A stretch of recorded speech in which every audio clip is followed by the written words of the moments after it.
Har bir kasalning psixosomatik kelib chiqish sabablari bor.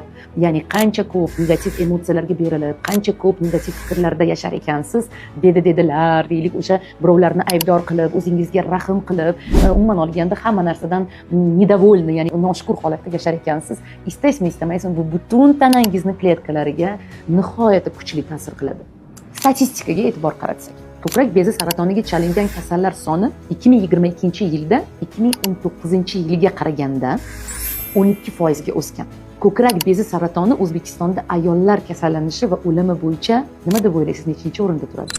Birinchi o'rinda turadi. Ko'krak bezi saratoni bilan xastalanish boshqa saraton kasalliklariga nisbatan 2 barobar ko'p va u umumiy saraton xastaliklarining 20% ni tashkil qiladi.